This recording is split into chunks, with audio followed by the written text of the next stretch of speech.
ele disse que precisou trocar, eu falaria no primeiro tempo, né? Ele tem um compromisso, mas bem que eu podia ter deixado eu falar antes, né? Glória a Deus, irmão. Depois dessa palavra poderosa, de estímulo, de advertência ao nosso coração, só nos resta melhorarmos em nome de Jesus. Abra sua Bíblia, por gentileza, em Atos capítulo número 8, é o texto proposto, o tema desta escola bíblica. Atos capítulo 8, versículo 26 em diante. Vamos ler uma porção da palavra, depois vamos discorrer acerca deste texto. Já foi lido, mas eu faço questão de ler novamente. 8, 26 em diante. Diz assim: o anjo do Senhor falou a Filipe, dizendo: levanta-te e vai para a banda do sul, ao caminho que desce de Jerusalém para Gaza, que está deserto. Levantou-se e foi, e eis um homem etíope, eunuco, mordomo, mor de Candace, rainha dos etíopes, o qual era superintendente de todos os seus tesouros, e tinha ido a Jerusalém para a adoração. Regressava e, assentado no seu carro, lia o profeta Isaías, e disse o Espírito a Filipe: chega-te e ajunta-te a este carro. E, correndo Filipe, ouviu que lia o profeta Isaías e disse: entendes tu o que lês? E ele disse: como eu poderei entender se alguém me não ensinar? E rogou a Filipe que subisse com ele, se assentasse. E o lugar da escritura que lia era este: foi levado como ovelha para o matador, e como está mudo o cordeiro diante dos que o tosquia, assim não abriu a sua boca. Na sua humilhação foi tirado do seu julgamento, e quem contará a sua geração, porque a sua vida é tirada da terra? E, respondendo o eunuco a Filipe, disse: rogo-te, de quem diz isto o profeta? De si mesmo ou de algum outro? Então Filipe, abrindo a boca e começando nesta escritura, lhe anunciou a Jesus. E indo eles caminho, chegaram ao pé de alguma água, e disse o eunuco: eis aqui água, quem pede que eu seja batizado? E diz Filipe: é lícito, se crês de todo o coração. E respondendo ele, disse: creio que Jesus Cristo é o Filho de Deus. E mandou parar o carro, e desceram ambos à água, tanto Filipe como o eunuco, e o batizou. Quando saíram da água, o Espírito do Senhor arrebatou a Filipe, e não viu mais o eunuco, e jubiloso continuou o seu caminho. E Filipe se achou em Azoto, e indo passando, anunciava o Evangelho em todas as cidades, até que chegou a Cesareia. Glória a Deus. Vamos lá, irmãos, vamos discorrer acerca deste texto que nós acabamos de ler aqui nessa tarde. Meus queridos, vamos iniciar no versículo número 26, nessa ordem, essa ordem de Deus, e esta obediência imediata de Filipe. É interessante, porque o versículo 26 nos diz que o anjo do Senhor te e vai. E o 27 nos traz uma obediência imediata, que diz assim: e levantou-se o quê? E foi. Levanta-te e vai. Qual foi a ação de Filipe? Levantou-se e foi.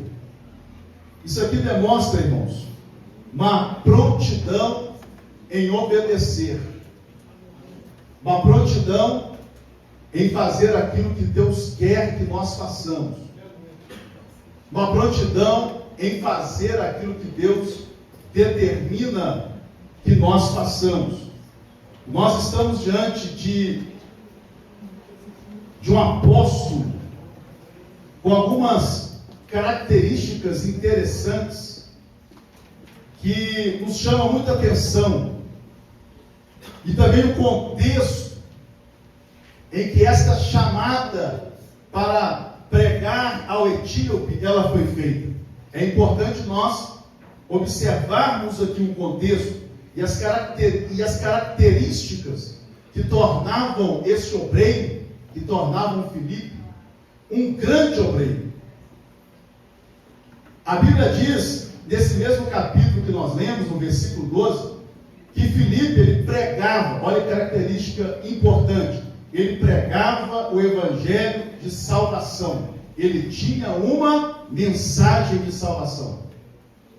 Depois, ele pregava, ainda no mesmo versículo 12, diz que ele pregava o reino de Deus.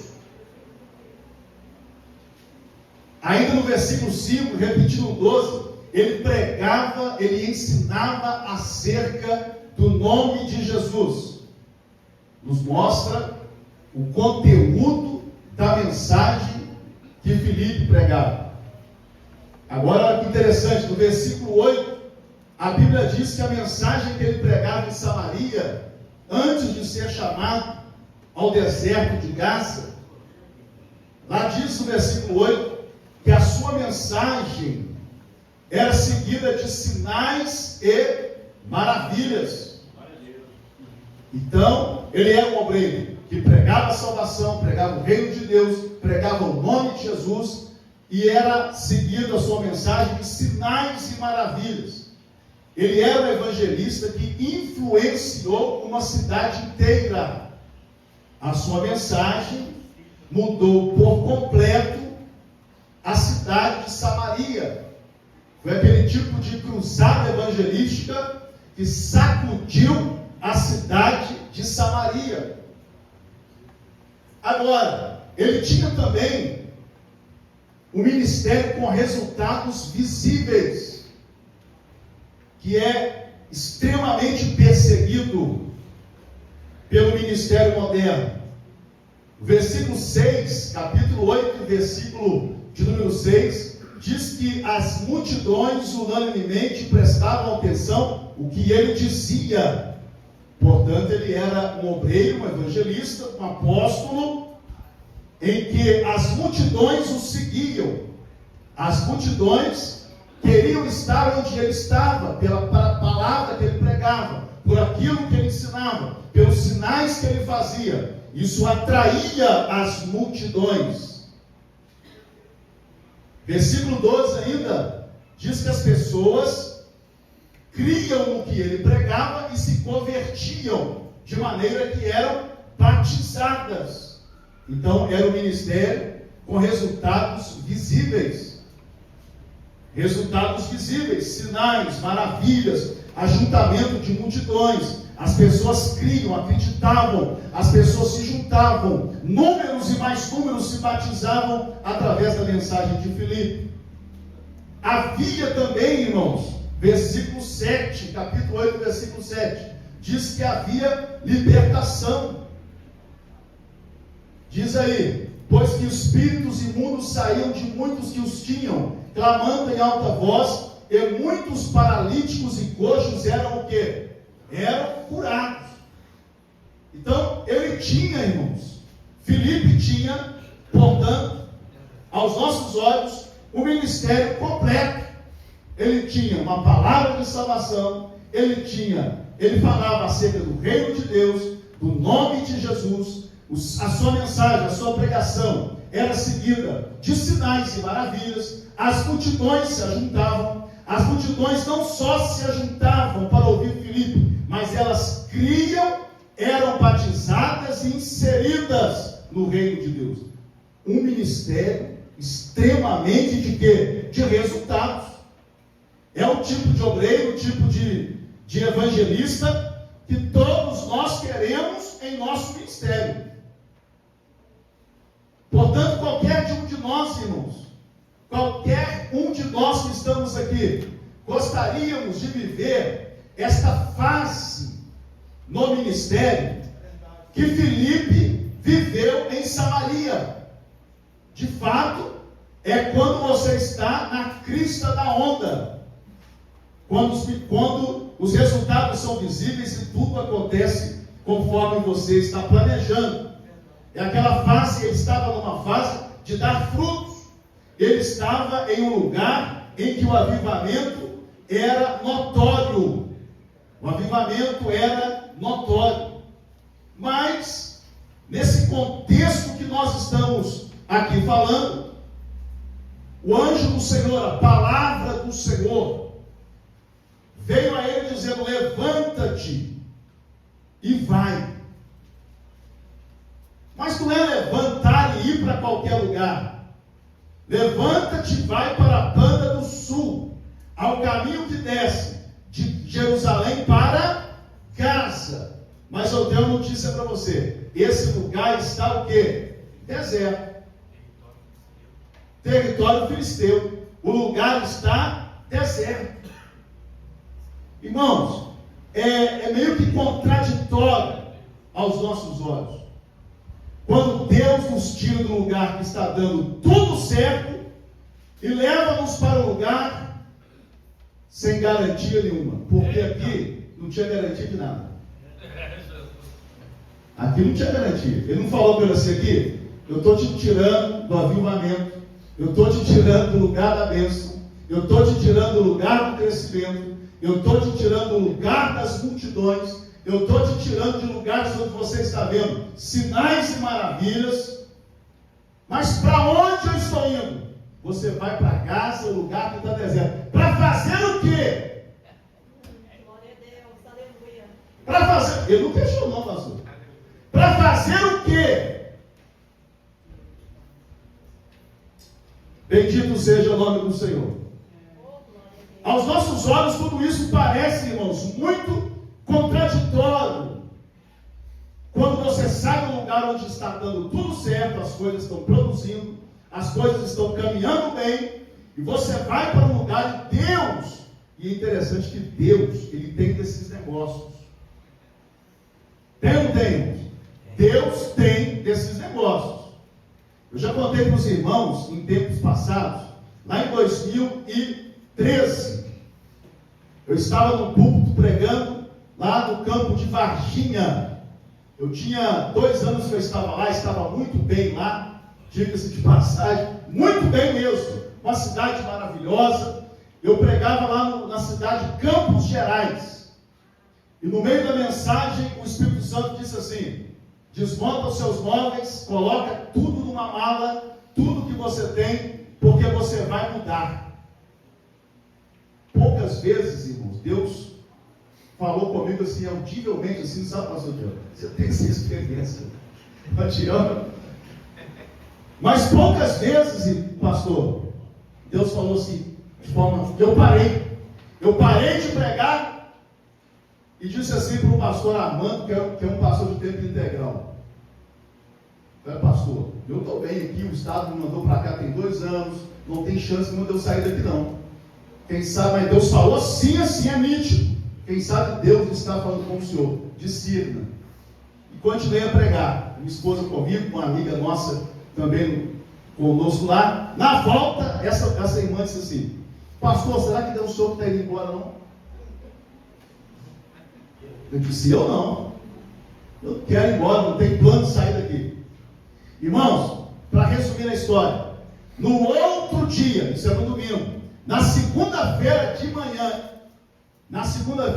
Raquel, eu recebo uma ligação de Belo Horizonte, de um amigo dizendo: tenho uma proposta para te fazer, para vir para Belo Horizonte, trabalhar aqui 2 anos, depois de 2 anos, você vai para onde você quiser. E eu perguntei: mas quem está fazendo esta chamada, esse pedido?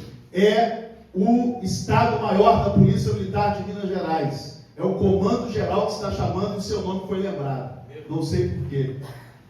Eu disse assim, sem falar com aquela esposa: pode colocar meu nome aí que eu vou. Depois de 30 dias aproximadamente, eu estava morando em Belo Horizonte. Recebemos ali um curso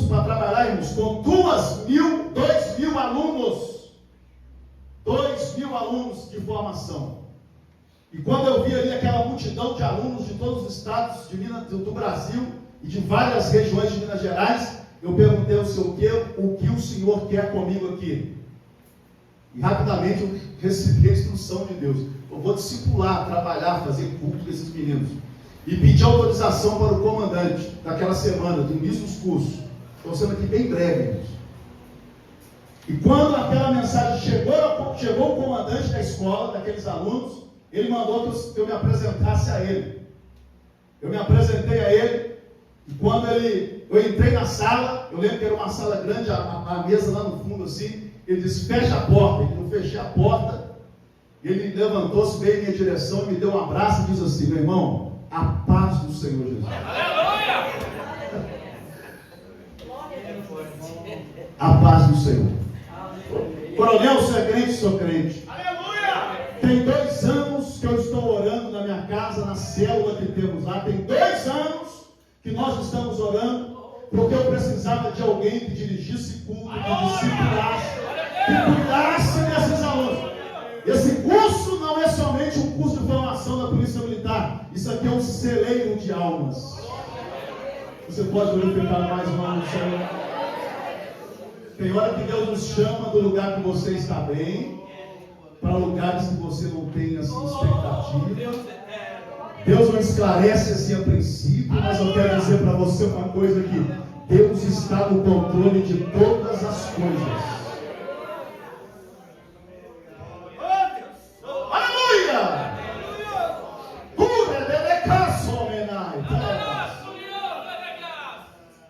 Deus muda cenários, irmão, mas não perde o controle. Eu vou repetir isso aqui. Deus muda cenários, mas nunca perde o controle. Eu estou sentindo Deus aqui nesse lugar. Levanta-te, mas está favorável. Levanta-te, mas eu estou no lugar do avivamento. Glória a Deus. Levanta-te, mas aqui eu tenho salário. Levanta-te. Diz assim, vai para o deserto. Qual garantia? Nenhuma. Irmãos, fé não tem previsibilidade. Fé que tem previsibilidade não é fé. Sim ou não? Não é fé. Fé que tem coisas previstas. Eu vou, mas está previsto isso, está previsto aquilo, eu sei que vai acontecer isso. Isso aí quando você tem o controle da situação. Mas fé pede mais do que isso. Fé pede mais do que isso, porque a fé não tem previsibilidade. Diz assim, levanta-te e vai. E ele fez o que, irmãos? Levantou-se e foi. Levantou-se e foi. Porque na obediência de Deus tem cuidado. Na obediência de Deus tem direção. Na obediência de Deus tem provisão. Na obediência de Deus tem cuidado, tem direção e tem provisão. Bendito seja o nome do Senhor. E a Bíblia diz que ele foi 96 quilômetros a sudoeste de Jerusalém. Esse deserto de Gaza, lá na fronteira com o Egito. No tempo do Antigo Testamento, o pastor já até aqui deu um spoiler, né? Era uma das 5 cidades dos filisteus. Sem clareza do que iria fazer. Algumas pessoas, irmãos, recebem clareza do que vai fazer. Sim ou não? Tem pessoas que recebem clareza do que vai fazer. Mas tem pessoas que não recebem clareza do que vai fazer. E como o Espírito Santo está nos mantendo aqui, eu quero dizer para você que nessa tarde, Deus está no controle de todas as coisas. Descansa o seu coração nessa tarde, porque Deus está no controle de todas as coisas. Para aqueles que Deus não traz a clareza total das coisas, Ele espera a obediência. E Ele sabe que você vai obedecer. Ele sabe que vai encontrar em você obediência. E a Bíblia diz, levantou imediata. Portanto, ele obedeceu imediatamente. Agora é interessante, aos nossos olhos, como eu disse, você sair do lugar do avivamento para ir para o deserto. Aos nossos olhos, nós estamos equivocados com relação ao que nós entendemos e conhecemos ou conceituamos como crescimento. Nós estamos totalmente equivocados com relação ao que é crescimento. Há um tempo atrás, já uma mensagem antiga do pastor Elias Torral. Ele diz o seguinte, é uma coisa simples, mas que é muito verdadeiro, eu quero repetir. Para Deus tanto faz você pastorear 1000, quanto você pastorear 10. Para Deus não tem o mesmo valor, pastor. É o mesmo valor. Chamados diferentes, obviamente, mas o mesmo valor. Não importa se pastoreia 1000, não importa se pastoreia 10. Para Deus é o mesmo valor. A eternidade vai esclarecer isso. A eternidade vai esclarecer que o trabalho de Filipe no deserto de Gaza com esse mordomo etíope era tão importante quanto o avivamento que ele promoveu em Samaria. Você pode glorificar o nome do Senhor. Porque tem gente que se preocupa com o tamanho do lugar. Tem gente que se preocupa com as multidões. Tem gente que se preocupa em ver os sinais e as maravilhas de forma visível. Mas o Senhor nos trouxe aqui nessa tarde para dizer o seguinte: a eternidade vai esclarecer e vai mostrar trabalhos que nós nunca conhecemos.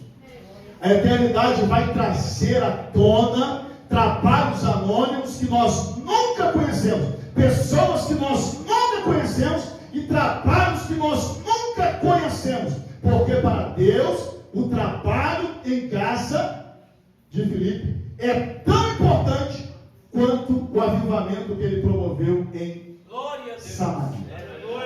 É tão importante, não tem diferença.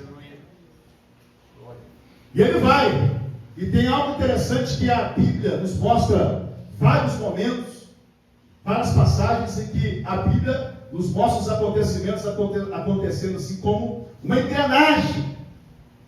Ele foi a importância de obedecer.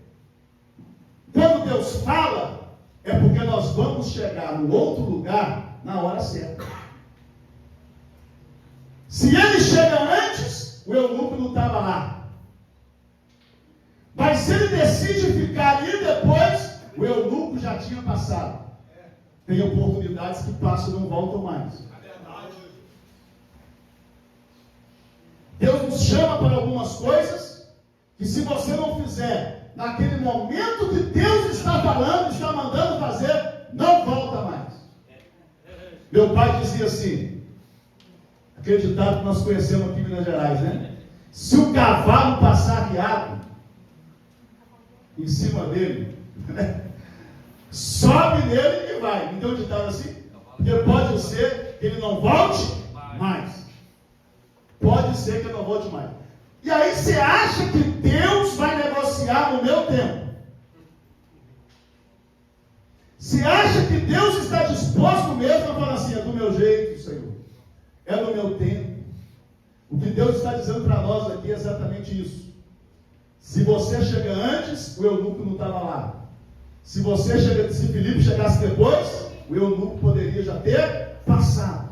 A obediência imediata colocou Filipe exatamente no lugar onde haveria de passar aquele eunuco e ele ser salvo. Ele se liberou. Deixa eu dizer uma coisa para você aqui. Deus trabalha com detalhes. Deus trabalha com detalhes. Bem, quando ele chega no deserto de Gaza, lugar deserto, aí estava ali aquele administrador, que era um mordomo. Ele era administrador dessa rainha de Candace. Esse nome Candace é um título, assim como Faraó é um título do governo, do governante do Egito. Candace também é um título E esse homem era um administrador dessa mulher, dessa rainha. E a Bíblia diz, agora vem cá, a Bíblia diz que ele tinha ido a Jerusalém para quê? Para adorar. Ele foi a Jerusalém, ao centro da adoração, para adorar a Deus. Vamos lá. E diz assim: regressava e assentado no seu carro, lia o profeta Isaías. Nós podemos concluir que ele era um homem de posse, porque naquele tempo não era qualquer um que tinha carro, puxado por cavalos. Não era qualquer um que tinha um rolo. Não era. Isso não estava na mão de qualquer pessoa. Então ele era alguém de posse. Ele tinha dinheiro, tinha condições, era um príncipe, alto funcionário, etíope. Ele lia o profeta Isaías. O que o Espírito Santo diz? Achega-te a este, chega-te a este e ajunta-te a este cara.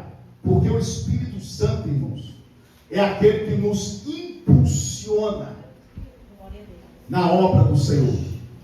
O Espírito Santo é aquele que nos conduz, é aquele que nos leva, é aquele que nos dá discernimento, é aquele que torna o nosso ouvido sensível e o nosso coração também sensível à necessidade da obra do Senhor.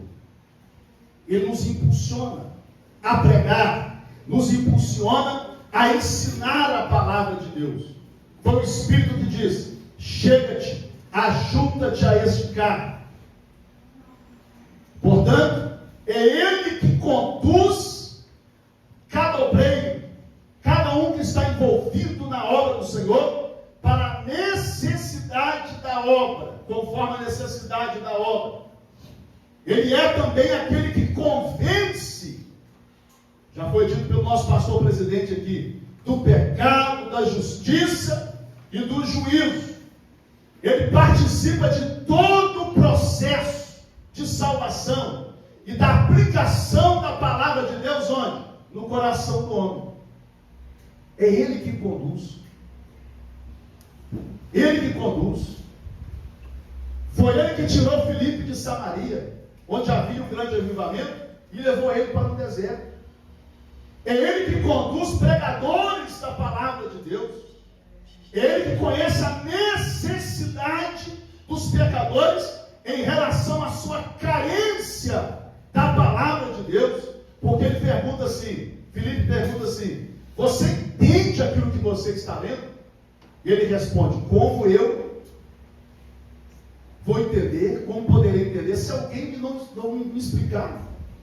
Ele nos conduz conforme a necessidade do pregador, do pecador. E aqui tem algo interessante aqui, irmãos, porque às vezes nós queremos pregar aquilo que nós queremos, e nós temos que buscar entender a necessidade para as pessoas para as quais nós estamos pregando. Ele diz, então, o Espírito Santo é aquele que conduz o pregador, o ensinador da palavra de Deus. Agora, olha que interessante o que acontece aqui. A Bíblia diz que ele tinha ido a Jerusalém para adoração. Voltava lendo o profeta Isaías. E foi lhe perguntado: você entende o que você está lendo? Ele responde: como eu poderei entender se alguém me não ensinar? Ora, ele estava vindo no centro da adoração, lendo o livro da lei, sem entender absolutamente nada. Tem algo estranho aqui. Ele andou 300 quilômetros para adorar o Deus de Israel. E nós não estamos falando, isso aqui é um prosélito. Nós não estamos falando de alguém que era judeu. Ele decide servir ao Deus de Israel, anda 300 quilômetros para adorar, entra no templo, no lugar de adoração, pelo menos no lugar que era previsto para um gentil, claro. Ele entra para adorar, mas sai de lá sem entender aquilo que ele estava lendo. Isso aqui precisa ser citado porque nós precisamos mudar algumas coisas. Corre o risco das pessoas ainda entrarem nos nossos templos de adoração e sair daqui, irmãos, sem saber aquilo que estão ouvindo, sem entender aquilo que nós estamos pregando, sem saber nada acerca da salvação. Digo, a mensagem completa de salvação. É uma história muito conhecida, mas que ilustra isso aqui muito bem. O pastor, se não falo a memória, o pastor Benedito, que foi nosso pastor aqui, ou o pastor Celso Fernandes, ele contava de um pregador que pregou um culto de domingo, pregou tudo sobre geografia bíblica. No final fez o apelo, ninguém se converteu, mas no final veio uma pessoa e disse assim para ele aqui, exatamente, eu sei tudo, eu sei que chegar a Roma, sei o caminho de Roma, de Jerusalém, mas gostaria de saber o caminho para a salvação que não foi apresentado aqui. Nós precisamos ter esse cuidado, irmãos. Ele foi no lugar de adoração, voltou para casa, sem saber aquilo que estava lendo, compreender aquilo que estava lendo. Então nós precisamos fazer essa leitura. Se as pessoas estão vindo domingo após domingo para os nossos cultos, e nós oferecemos para essas pessoas tudo menos a palavra de Deus. O pastor que nos antecedeu, o pastor Geraldo, ele disse aqui que nós oferecemos às pessoas um culto pronto. Oferecemos um culto pronto. E é interessante, é uma prática já quase que comum nos nossos dias. Mas você já percebeu que os cultos hoje, eu ouvi um pregador falando sobre isso esse dia numa escola bíblica, eu achei isso extremamente com o joelho no chão. E hoje não. Hoje o nosso culto tem que ter uma equipe de louvor bem ensaiada, para preparar o povo, para mostrar para o povo. Você tem que estar pronto para o que vai acontecer daqui, para a próxima cena. Eu estou te preparando para o próximo capítulo, aquilo que vai acontecer agora. Mas antigamente os cultos começavam com a igreja de joelho em oração, depois a igreja ficava em pé em oração, e a igreja era conduzida primeiramente em oração, em reconhecimento a Deus de que nós somos nada e que nós estamos em culto para prestar a Deus a verdadeira adoração. E as coisas hoje, irmãos, acontecem assim automático. Assim não, acontece automático. Todo lugar você está vendo isso acontecendo. A partir de hoje você vai observar isso, né? Os cultos começam agora com uma chamada para o que vai acontecer. É o que alguém chama de um culto da dopamina. Você precisa sentir. Você precisa ser levado emocionalmente, preparado o seu coração emocionalmente para o que vai acontecer. E culto não é isso. Ele foi no lugar de adoração e voltou sem entender aquilo que estava lendo. E quando ele pergunta, entende tu o que lês? Essa pergunta, irmãos, ela revela pelo menos duas coisas. Duas coisas. Primeiro, a necessidade de quem lê e ouve e não entende. A necessidade de quem lê ou ouve a palavra de Deus e não entende. Segundo, a necessidade de quem explica. Ele diz, como saberei entender se alguém me não ensinar? Então, a pergunta que ele fez trouxe aqui clareza para duas coisas. Há uma necessidade de ensinar a palavra de Deus. Muito bem, e aí, irmãos, quando chega nesse ponto aqui, é importante nós pontuarmos aqui algumas coisas. Porque quando nós falamos em ensino da palavra, em ministração, em pregação da palavra de Deus, nós precisamos ter ou observar algumas principais necessidades que devem ser levadas em conta para quem vai interpretar e ensinar a palavra de Deus. Deixa eu dizer para você, Deus não tiraria ele do lugar do avivamento para falar abobrinha no deserto. Ele precisaria saber exatamente o que estava falando. Então, as principais necessidades que devem ser levadas em conta. Primeiro, a necessidade de preparo bíblico por quem ensina a palavra de Deus. Aquela oportunidade não poderia ser perdida. Deveria ter alguém ali em condições para explicar a palavra de Deus. Quem ensina deve ler e amar as Escrituras. Quem ensina deve ler, amar as Escrituras e amar também para quem ensina. Amar para quem prega. Amar para quem ministra. Amar almas. Quem ensina deve ter o cuidado de não cavar as profundidades das Escrituras somente para descobrir aquilo que ninguém viu. Nós precisamos ter esse cuidado de cavar as Escrituras não com o propósito de descobrir aquilo que ninguém viu, encobrindo o significado principal do texto. Nós precisamos ter clareza. Eu quero citar aqui o nome de um pregador no Brasil hoje, irmãos, que eu aconselho vocês a ouvirem. Pela facilidade de explanação e aplicação do texto de forma muito clara, que todo mundo entende. Pastor Mateus Soares.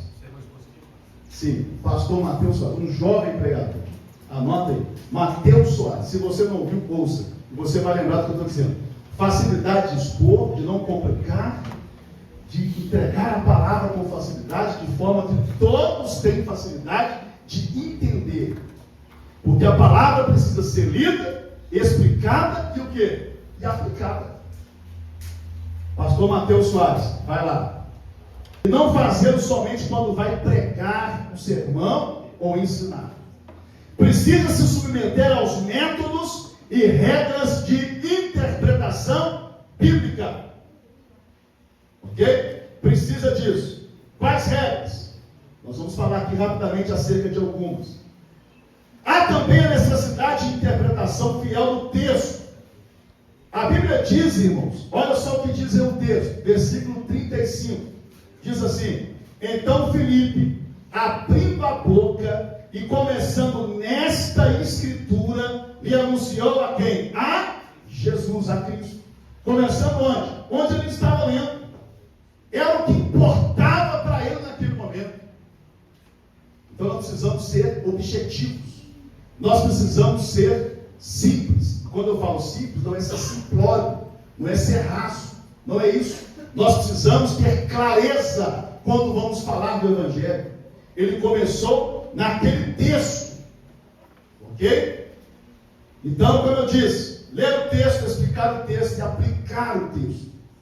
Tem gente que lê o texto, foge do contexto e nunca mais volta para o texto. Você precisa ser objetivo. O maior desafio de quem ensina e prega é reconhecer, como eu disse, o estado espiritual, físico, psicológico, emocional para quem ensina e entender que o ouvinte precisa sair do culto com a palavra de Deus no seu coração, com condição de compreender aquilo que foi falado e não boquiaberto e impressionado com quem está ensinando. Aqui nós temos que ter aqui um cuidado, porque parece que nós temos essa necessidade de que as pessoas se impressionem com aquilo que nós estamos falando. Eles têm que ficar impressionados, deslumbrados, com a palavra de Deus.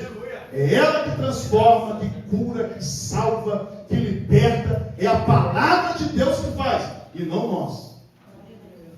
Não nós, ok? E isso não quer dizer que você não tem que usar as técnicas de oratória, de etc., de fala, de tudo. Não é isso que eu estou dizendo.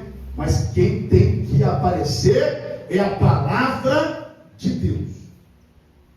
Bem, necessidade de aplicação de métodos e estudos das Escrituras. Há quem despreze um método, estudo sistemático e metódico da Bíblia, tomando o versículo isolado para falar o que ela não diz, interpretando o texto fora do seu contexto. Como nós sempre repetimos, o pastor já disse aqui, um texto fora do contexto vira o quê? Um pretexto para falar o que quiser. E não é isso. Então nós precisamos ter um estudo sistemático, metódico, para falarmos a palavra de Deus com propriedade.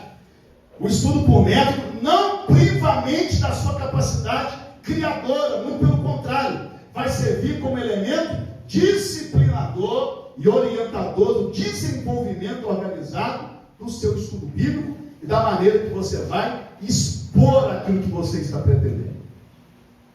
Ok? Nós temos aí vários métodos de estudo da Bíblia, estudo analítico, que você vai estudar os pormenores do texto ou do livro, busca detalhadamente o que o autor quis dizer quando escreveu, etc. O método sintético, que aborda cada livro como uma unidade inteira. O método temático, você vai escolher temas específicos da Bíblia para estudar. Pneumatologia, a doutrina de Deus, a doutrina de Cristo, escatologia, né, pastor? Então você vai escolher temas específicos para estudar. Pastor Elias Dantas, ele cita o seguinte, está aí nas redes sociais também, um grande escritor, pastor, empreendedor em missões, ele explica o seguinte: você precisa criar um núcleo básico de estudos. Porque a pessoa assusta ao ver 66 livros, doutrinas complexas, e ele pira, ele fala, não vou dar conta disso. É muita coisa. Você precisa ter um conhecimento panorâmico de tudo, conhecer tudo, e se especializar em algumas áreas. É o que ele chama de núcleo básico de estudo da Bíblia. Por exemplo, escolha de 5 a 20 livros da Bíblia e se especialize nesses livros. Dedique-se nesses livros. Coloca coração nesses livros. Coloca alma nesses livros. Coloca dinheiro, porque vai precisar de dinheiro, nesses livros. Comentários bíblicos, dicionários, especialistas que falam sobre isso, que já escreveram sobre aquele assunto. Então você vai criar um núcleo básico de estudo da Bíblia e se especializar nisso. Então, esse método temático também vai te ajudar. Você vai escolher temas específicos e se especializar, né, nesses temas. Deixa eu dizer uma coisa, e hoje eu vou dizer que a pessoa presente aqui, né? Quando a gente fala em escatologia bíblica, eu já disse isso em outros lugares. Quem que nós lembramos do Brasil? Vamos lá. Pastor Elias e mais quem? Hoje está muito aí falando sobre escatologia bíblica para lá e para cá. Está vendo só? A gente logo lembra. São pessoas que se especializaram, Napoleão Falcão, são pessoas que se especializaram em temas específicos da Bíblia e se aprofundaram para servir a igreja nesses temas. Vamos lá. Estudo pelo método biográfico.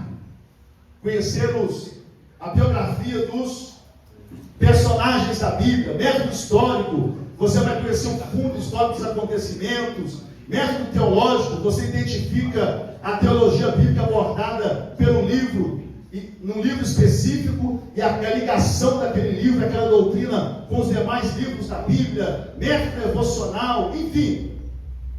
Você precisa se organizar para estudar a Bíblia e ter condição. Porque alguém vai chegar para você e dizer assim: como eu poderia entender se alguém não me ensinar? Como eu vou entender se alguém não me ensinar? Eu estou caminhando para terminar. Quero falar pelo menos aqui de 3 regras básicas de interpretação da Bíblia. A primeira dela é o seguinte: você tem que ir para a Bíblia tendo total convicção que ela é a maior autoridade quando o assunto é religião, fé e doutrina. Você precisa ter essa convicção. Ah, pastor, mas é impossível. Será que alguém já perdeu essa convicção? Você tem dúvida? Tem gente que está colocando em dúvida a autoridade da Bíblia. Segundo, a Bíblia interpreta a própria Bíblia. Ok? Terceiro, eu vou ficar aqui e devolver. Interprete a experiência pessoal à luz das Escrituras. E nunca as Escrituras à luz da sua experiência pessoal. Pelo menos essas três. Eu termino dizendo um cuidado que todos nós, especialmente nós, pastores, ensinadores, etc., que nós precisamos ter, e eu concluo. Nós precisamos nos preocupar com a exposição da palavra de Deus, mais do que a nossa imagem.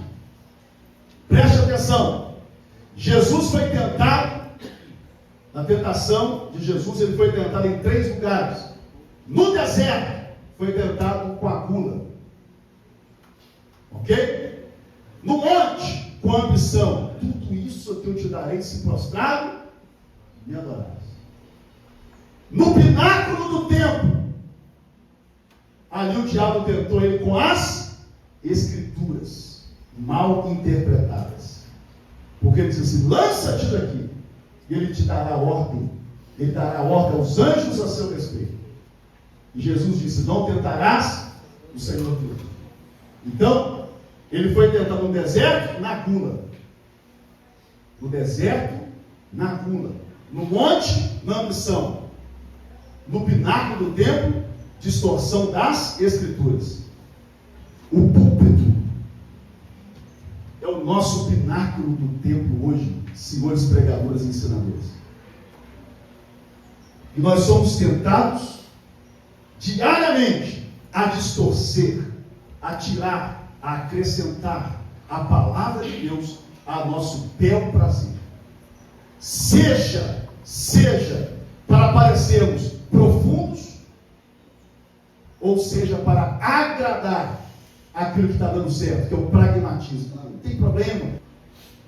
A sua sala de aula, quando você vê que a palavra não diz, por alguns motivos que todos nós podemos imaginar aqui nessa tarde. Não faça isso. Você possa ser um amante da palavra de Deus. Aleluia. Amar a palavra. Ame a palavra. Ame as pessoas que Deus colocou nas suas mãos para cuidar. Seja uma multidão em Samaria, ou seja, um etíope, um passageiro, um viajante, uma pessoa que de repente você nem vai ver mais. Um passageiro, viajante, alguém que vem de passagem, mas que Deus colocou nas suas mãos a responsabilidade de ensinar, de esclarecer as Escrituras. Deus abençoe. Muito obrigado. Quantos estão felizes com esta palavra? Amém. Grande desafio nosso é esse, irmãos. É o ensinamento, é a primazia da palavra em nossos cultos que prestamos a Deus. Eu tenho observado que nós estamos dando mais prioridade ao louvor.